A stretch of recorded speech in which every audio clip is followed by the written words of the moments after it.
Assalamualaikum warahmatullahi wabarakatuh. Apa kabar semuanya, anak-anakku sekalian? Bapak doakan tetap kalian semangat dalam belajar dan selalu berdoa kepada Allah Subhanahu wa Ta'ala.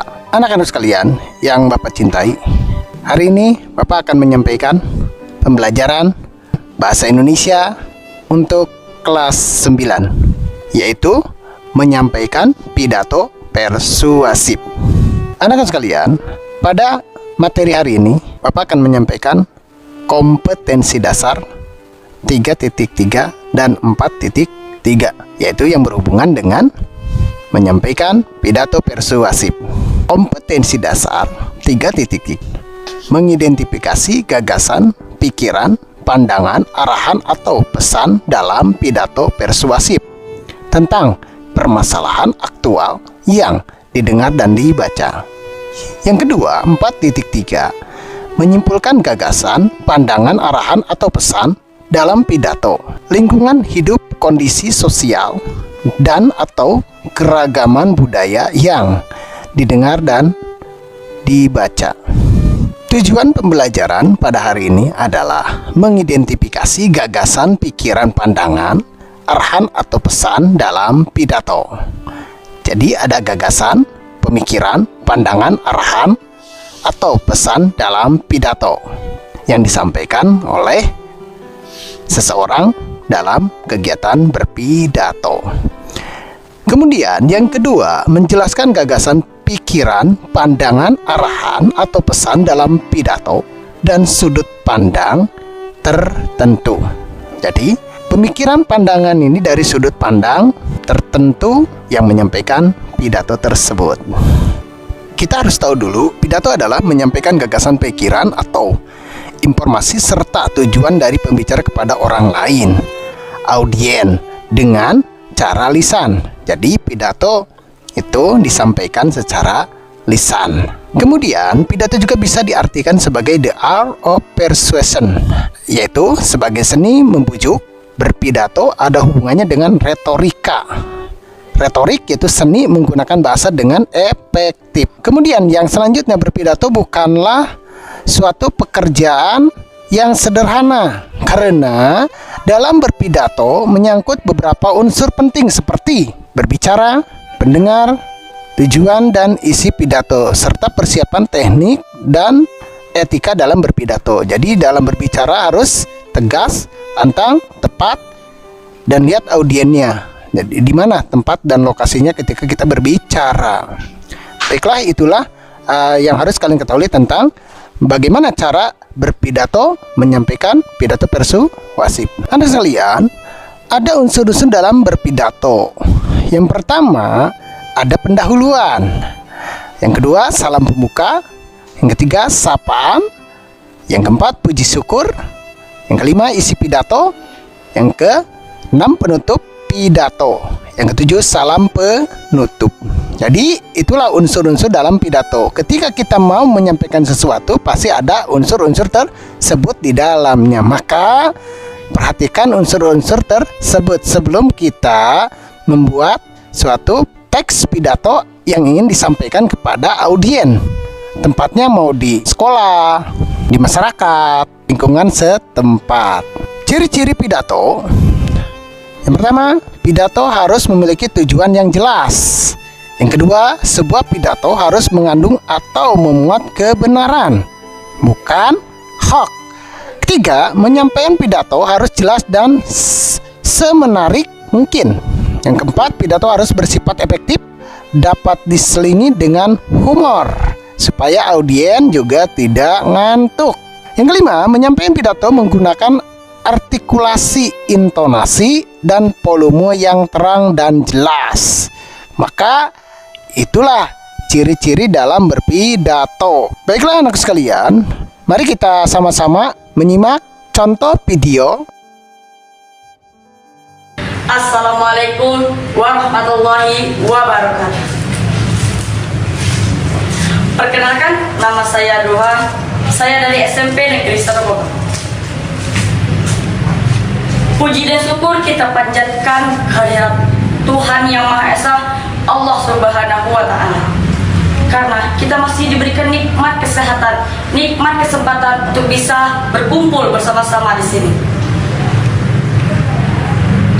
Pada kesempatan kali ini, saya akan menyampaikan pidato tentang bahasa Indonesia pemersatu bangsa. Indonesia memiliki berbagai macam suku bangsa. Suku bangsa di Indonesia tersebar luas hingga ke berbagai daerah. Selain itu, Indonesia memiliki berbagai macam bahasa daerah. Apakah Anda tahu berapa jumlah bahasa daerah di Indonesia? Sekitar 665 bahasa daerah ada di Indonesia. Apakah bahasa daerah itu dapat dimengerti oleh masyarakat daerah lain? Ini merupakan satu pertanyaan. Indonesia menjunjung tinggi bahasa persatuan bahasa Indonesia. Jadi, keberagaman bahasa daerah di Indonesia bukanlah satu permasalahan. Indonesia menjunjung tinggi bahasa persatuan bahasa Indonesia. Selain itu, bahasa Indonesia merupakan bahasa nasional, bahasa penghubung, bahasa untuk berkomunikasi dengan daerah lain. Contohnya, orang Baka bertemu dengan orang Dayak. Apakah bahasanya dapat dimengerti sesama-sesamanya? Tentu saja tidak. Indonesia menggunakan bahasa nasional, bahasa Indonesia. Jadi, orang Baka dengan orang Dayak akan berkomunikasi dengan bahasa daerah. Kita harus bersyukur dengan adanya bahasa Indonesia. Selain itu, Indonesia merupakan bahasa yang paling mudah untuk dimengerti. Jadi, apakah kita patut bersyukur dengan keadaan nikmat yang diberikan Tuhan yang pada kita? Kita harus bersyukur. Mari semua kita tingkatkan bahasa Indonesia. Kita tingkatkan bahasa Indonesia. Kita tingkatkan bahasa Indonesia. Bahasa Indonesia pemersatu bangsa. Terima kasih. Ini saja yang dapat saya sampaikan. Saya akhiri, wabillahi taufiq wal hidayah. Wassalamualaikum warahmatullahi wabarakatuh. Semoga bermanfaat. Terima kasih.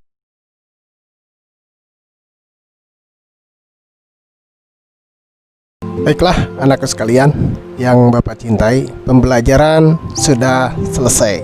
Mudah-mudahan dalam kegiatan pembelajaran ini bisa dipahami dan mendapatkan hikmah dari Allah Subhanahu wa Ta'ala. Tetapi sebelumnya Bapak akan memberi tugas kepada kalian. Yang pertama adalah tugasnya individu, yaitu kalian membuat teks pidato persuasif.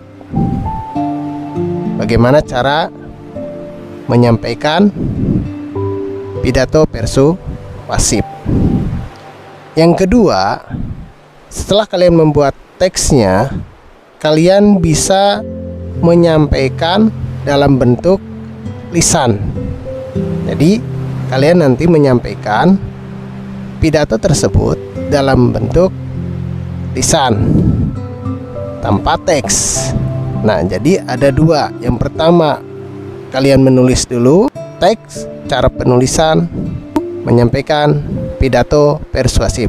Yang kedua adalah kalian menyampaikan pidatonya, yaitu dalam bentuk tes lisan, ya, bukan secara tertulis. Ada secara tertulis, ada secara lisan disampaikannya. Maka itulah tugas yang harus kalian kerjakan. Kemudian kumpulkan tugas tersebut pada guru kalian masing-masing dan sampaikan melalui WA, Messenger atau aplikasi yang lain. Bagaimana tes lisannya? Dalam bentuk video tayangan. Durasi 5 menit. Itu tugas yang harus kalian kerjakan di rumah. Anak sekalian, apabila ada kendala dalam pembelajaran pada hari ini, bisa bertanya kepada guru kalian di sekolah masing-masing dan menyampaikannya melalui SMS atau datang ke sekolah janjian dengan gurunya. Anak sekalian, sebelum Bapak akhiri, mari kita sama-sama berdoa kepada Allah. Mudah-mudahan wabah COVID ini cepat berakhir dan kita bisa bertatap muka di sekolah masing-masing. Tetap semangat dalam belajar, jangan putus asa, menjaga kesehatan dengan arahan protokoler kesehatan, menggunakan masker ketika kita keluar rumah. Bapak akhiri, wabillahi taufiq wal hidayah. Assalamualaikum warahmatullahi wabarakatuh.